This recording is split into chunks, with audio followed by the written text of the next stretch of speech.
Hello everyone, अभी तक की वीडियो में हमने हड़प्पन कल्चर को कंप्लीट किया था और ये कहा था कि अब हम नेक्स्ट पढ़ेंगे द वैदिक कल्चर, जो लेसन 3 है आपकी इस टेक्स्ट बुक का। इसमें मेंशन है कि जो हड़प्पन कल्चर था वो धीरे धीरे डिक्लाइन होना शुरू होता है। और डिक्लाइन कब होता है? 1500 BC तक ऑलमोस्ट ये डिक्लाइन हो चुका था। इसके इकोनॉमिक और एडमिनिस्ट्रेटिव सिस्टम धीरे धीरे डिक्लाइन होते चले गए और फिर धीरे धीरे आर्यंस का इन्वेजन कह सकते हैं, या कहीं ना कहीं से आर्यन आ गए जिनकी जो लैंग्वेज थी वो थी संस्कृत। तो संस्कृत अब नॉर्थ वेस्ट के रूट से इंडिया में एंटर होना शुरू होती। अब हम ये कैसे कह सकते हैं? क्योंकि सबसे पहले जो संस्कृत के हमें आर्कियोलॉजिकल एविडेंसेस मिलते हैं या कुछ भी मिलता है वो उस वाली एरिया का मिलता है। सबसे इम्पॉर्टेंट है हमारे जो वेद हैं, जैसे ऋग्वेद है। ऋग्वेद में सबसे पहले माना जाता है कि वो वेदों में सबसे पहले बनाया गया था, और वो बनाया गया था उसमें ज़्यादातर जो मेंशन है वो उन रिवर्स का है, उन जियोग्राफिकल लोकेशंस का है जो जियोग्राफिकल लोकेशंस इस टाइम इंडिया के नॉर्थ वेस्ट में सिचुएटेड हैं।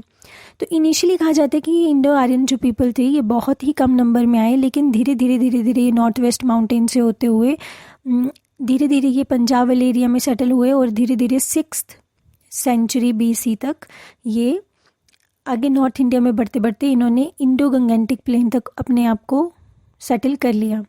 तो जो इंडो गंगेटिक प्लेन्स हैं वो अब 6th सेंचुरी BC तक आर्यंस के हो चुके थे। तो बेसिकली इनका काम क्या था और ये क्यों आए थे, कहाँ ये जाते, इसके पीछे बहुत सारी थ्योरीज हैं, लेकिन ये कहा जाता है कि कैटल रेयरिंग इनका मेन काम था। ये कैटल बहुत सारे पशुओं को पालते थे, और अब अगर आप पशुओं को पाल रहे हो तो आपको चराने के लिए एक पास्चर लैंड चाहिए। तो उस पास्चर लैंड की खोज में ये आगे आगे बढ़ते चले गए, नॉर्थ इंडिया में सिचुएटेड होते चले गए, और जो एरिया इनका होता चला जाता था उसे आर्यवर्त नाम दे देते थे। जो हमने महाभारत या रामायण के टाइम पे भी ये कुछ ये जो वर्ड्स हैं ये सुने हुए हैं। तो हम इसके 2 पार्ट्स में डिवाइड करते हैं, एक होता है अर्ली वैदिक पीरियड और एक होता है लेटर वैदिक पीरियड। अर्ली वैदिक पीरियड को हम ऋग्वैदिक पीरियड भी बोलते हैं, क्योंकि इस टाइम हम मानते हैं कि ऋग्वेद को इस टाइम पे बनाया गया था हमारे 4 वेदों में से। तो जो अर्ली वैदिक पीरियड है वो शुरू होता है 1500 BC से, जब इंडस वैली सिविलाइजेशन हम मानते हैं कि ऑलमोस्ट डिक्लाइन कर चुकी थी। 1500 BC से लेके 1000 BC तक, और उसके बाद 1000 BC से 600 BC तक आता है लेटर वैदिक पीरियड। तो नेक्स्ट है हमारा ओरिजिनल होम ऑफ आर्यंस। ये एक डिबेटेबल क्वेश्चन है, हमें नहीं पता कि एक्चुअली में वो कहाँ से आए थे, ओरिजिनली वो कहाँ से थे, लेकिन इस पे जो भी हिस्टोरियंस है वो एक मत नहीं है। किसी का कहना है कि वो जर्मनी से आए थे, कोई कहते हैं कि सदर्न एशिया रशिया वाले रीजन से आए थे, लेकिन इसका कुछ कहना नहीं है। अलग अलग सबकी थ्योरीज हैं।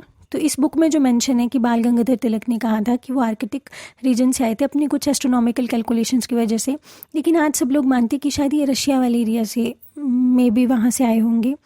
धीरे धीरे करके जो भी हुआ ये डिफरेंट रीजन्स में चलते चले गए, और ये एशिया यूरोप वाले रीजन्स में फैलते चले गए, क्योंकि संस्कृत जो लैंग्वेज थी और जो इंग्लिश है उसमें बहुत सारी कुछ कॉमन चीज़ें हैं। तो हम मानते हैं कि ये एक ही इसका ओरिजिन है, तो शायद ऐसी थ्योरीज मानी जाती, but they all are theories, right. फिर धीरे धीरे वो 1500 BC में इंडिया एंटर करते हैं, चाहे वो किसी भी रूट से आए, ये माना जाता है कि वो इंडिया एंटर करते हैं, और वो इंडो आर्यन लैंग्वेज या संस्कृत लैंग्वेज का यूज़ कर रहे होते हैं। अब वैदिक लिटरेचर कैसा था, ये नेक्स्ट हेडिंग है। तो वेद का मतलब, जो रूट वर्ड है वेद का वो विद से आया है, और विद का मतलब होता है टू नो, जानना, राइट। तो in other words the term Veda signifies superior knowledge, right. तो इसका मतलब है सुपीरियर नॉलेज। हमारे पास 4 वेद हैं, ऋग्वेद, यजुर्वेद, सामवेद, अथर्ववेद। ऋग्वेद में 1028 हाइम्स है, और ये इनका क्या मतलब है कि जिस पैटर्न में लिखा गया है ऋग्वेद को अलग अलग होता है। जैसे हम हिंदी में पढ़ते हैं ना, काव्य अलग होता है, छंद अलग होता है, सब चीज़ें अलग अलग होती हैं, दोहा अलग हैं। वैसे इसे हाइमन्स में बांटा गया, और 1028 हाइम्स हैं इसमें। और जो इन्हें ऋग्वेद को पढ़ता था उन्हें होत्री बोलते थे। ये बुक में मेंशन नहीं, बट इट्स वेरी इंपॉर्टेंट कि उसको होत्री बोला जाता था। फिर यजुर्वेद है, यजुर्वेद में क्या लिखा हुआ है कि सेक्रीफाइसेस जैसे जैसे होते हैं, कोई रूल्स हैं सेक्रीफाइस करने के या टाइम, ये सब उसमें मेंशन है। फिर सामवेद आते हैं जिसमें म्यूज़िक मेंशन है, संगीत का वेद है, वो संगीत का ओरिजिन मानते हैं उसको। जो भी चैंट्स हैं, ये इंडियन म्यूज़िक जैसे ट्रेस होता है उसका ओरिजिन वो यहीं से होता है। इसके बाद आता है अथर्ववेद, जिसमें बेसिकली रिचुअल्स दिए गए हैं, और ये बहुत बाद में इसको वेदों का पार्ट माना गया और 4th वेद माना गया। हालांकि इसमें बहुत सारे रिचुअल्स है, कल्ट स्पेशली इसमें बहुत ज़्यादा दिया हुआ है।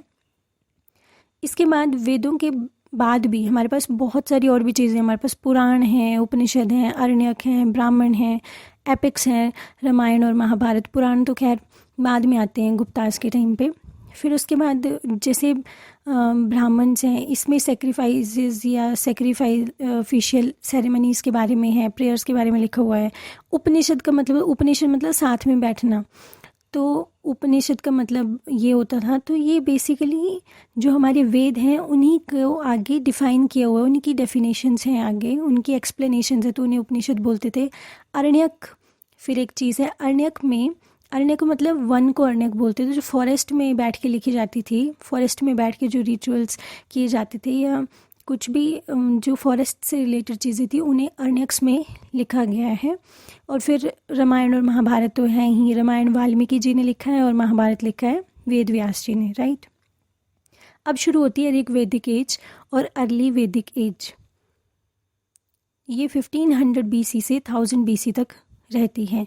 इसे हम नेक्स्ट वीडियो में शुरू करेंगे। Thank you.